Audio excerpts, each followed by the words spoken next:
तत्वों का आवर्त वर्गीकरण, यानी कि वैसे शुद्ध पदार्थ तत्वों के बारे में, वैसे शुद्ध पदार्थ जिनका खंड या टुकड़ा करने पर गुण नहीं बदलता है या फिर जिसे खंड या टुकड़ा नहीं किया जा सकता है, उन्हीं तत्वों का सजाने की प्रक्रिया जो होता है वह तत्वों का आवर्त वर्गीकरण कहलाता है। सबसे पहले यह कोशिश सजाने की प्रक्रिया की कोशिश देबोर्नियर नामक वैज्ञानिक ने किया था 1829 ईस्वी में। उन्होंने क्या किया कि त्रियक नियम लगाया। त्रियक नियम में क्या होता है कि जो तीन तत्व होते हैं जिसमें से फर्स्ट तत्व जो होता है और थर्ड तत्व जो होता है उसके परमाणु द्रव्यमान के औसत लेते हैं। जो औसत हमारा परमाणु द्रव्यमान का औसत आता है वही जो हमारा बीच वाला तत्व है वह आ जाता है। आगे यह कोशिश न्यूलैंड नामक वैज्ञानिक ने, जब थोड़ा तत्वों का और विकास हो गया तो न्यूलैंड नामक वैज्ञानिक ने 1863 ईस्वी में औसत नियम लाने, जो मूल रूप से परमाणु द्रव्यमान पर आधारित होता है। जिसमें होता क्या है कि जो फर्स्ट तत्व का गुण होता है और जो एट तत्व का गुण होता है वह समान होता है, और यह प्रक्रिया परमाणु द्रव्यमान के आधार पर आधारित है।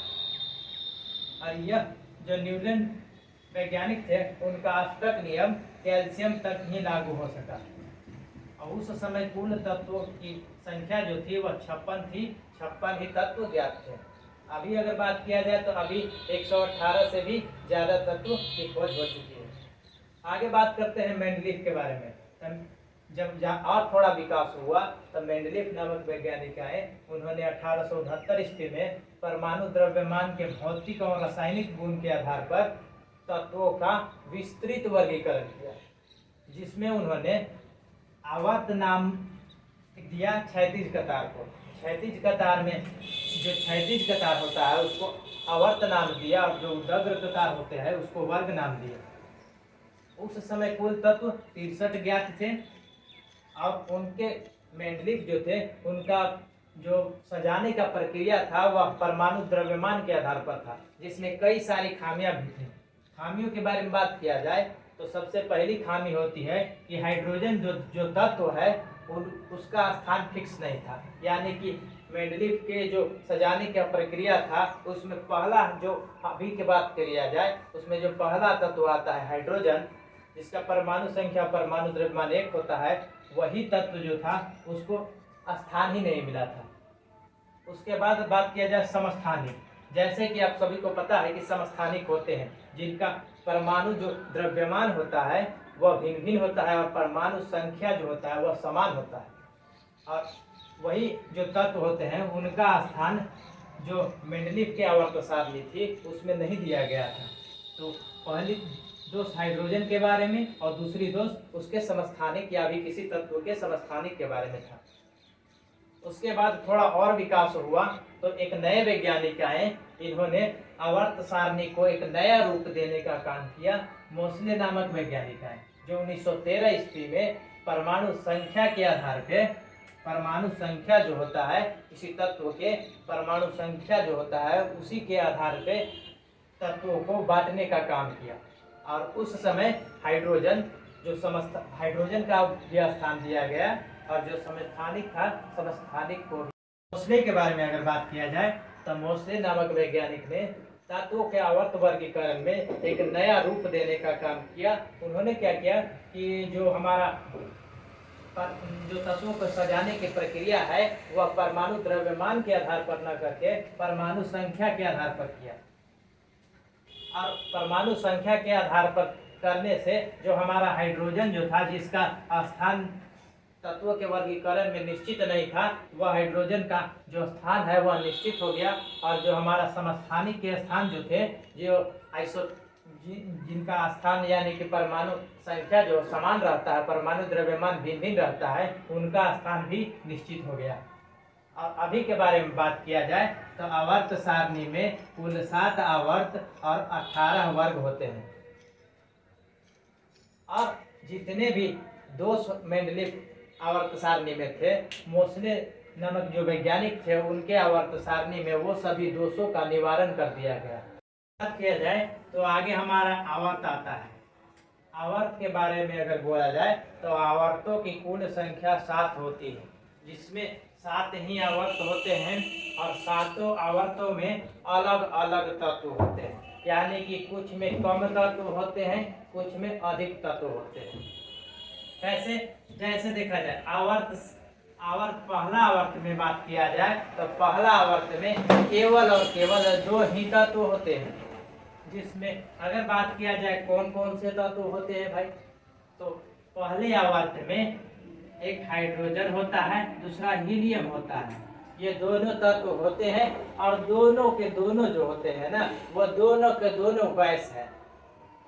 अब बात किया जाए दूसरे आवर्त के बारे में, तो दूसरे आवर्त में मूल रूप से 8 तत्व होते हैं और तीसरे आवर्त में भी, यानी कि दूसरा और तीसरा दोनों आवर्तों में 8 तत्व होते हैं। यानी कि अगर बोला जाए तो कि कौन कौन से आवर्त में सेम तत्व होते हैं, तो दूसरे और तीसरे आवर्त में सेम तत्वों की संख्या होती है।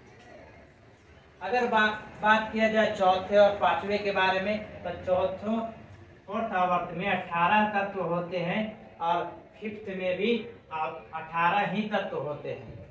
यही फिर से बोला जाए कि फोर्थ और फिफ्थ आवर्त में सेम तत्वों की संख्या होती है। यानी कि ऐसे बोल सकते हैं कि पहले आवर्त में 2 तत्व, दूसरे और तीसरे आवर्तों में 8 तत्व यानी कि सेम, और फोर्थ और फिफ्थ आवर्त में सेम यानी कि 18 या 18 ही तत्व होते हैं। अब आगे बोला जाए तो 6 आवर्त होता है और छठे आवर्त में कुल 32 तत्व आते हैं। उसके बाद बोला जाए 8वां आवर्त यानी कि 7वां आवर्त में तत्वों की संख्या अनिश्चित है, यानी कि अभी यह पूर्ण रूप से भरा नहीं है, इसीलिए इसको अधूरा बोला जाता है। और इसमें जितने तत्वों की संख्या खोज होती रहेगी उतने ही इसमें तत्व होंगे। अभी कुछ तत्व हैं, आगे आने वाले समय में भी कुछ तत्व होंगे। तो ये तो हो गया आवर्त। आगे बात करेंगे वर्ग के बारे में। तो वर्ग में बोला जाए तो वर्ग की संख्या कुल 18 होती है। सूचित कैसे करते हैं?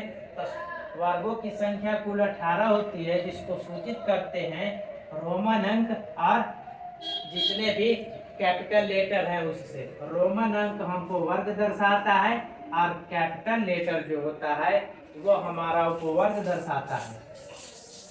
कुछ इम्पोर्टेंट जो होते हैं वर्ग और उपवर्ग जो किस फैमिली के अंतर्गत आते हैं, चलिए वो देखते हैं। पहला बात किया जाए पहले वर्ग के ए उपवर्ग में हमारा जिसको पहला नाम दिया गया है क्षारीय धातु आते हैं, यानी कि वैसे धातु जो जल से अभिक्रिया करके क्षार का निर्माण करते हैं, या फिर वैसे धातु जो क्षारीय होते हैं। उसके बाद बात किया जाए सेकंड के बारे में, यानी कि सेकंड वर्ग और ए उपवर्ग के बारे में, यानी कि जिसमें क्षारीय मृदा धातु आते हैं, यानी कि वैसे धातुएं जो मिट्टी में पाई जाती हैं, जैसे एल्युमिनियम हो गया, फेरस हो गया, निकेल हो गया आदि। उसके बारे में बात करें अब फोर्थ वर्ग के ए उपवर्ग में, जिसको 14 वर्ग संख्या 14 के नाम से जाना जाता है, यानी कि 14वें वर्ग के तत्व के नाम से जाना जाता है, जिसमें कार्बन के परिवार आते हैं, जैसे कार्बन, सिलिकॉन इत्यादि। उसके बाद बात किया जाए पांचवें यानी कि फिफ्थ वर्ग के ए उपवर्ग में, यानी कि जिसको बोला जाता है कि 15वें वर्ग के परिवार में आने वाले तत्व जो होते हैं वह जहरीले होते हैं, यानी कि जितने भी जहरीले तत्व हैं वह लगभग आते हैं 5वें या फिर 5वें ए उपवर्ग में, या फिर बोला जाता है 15वें वर्ग में।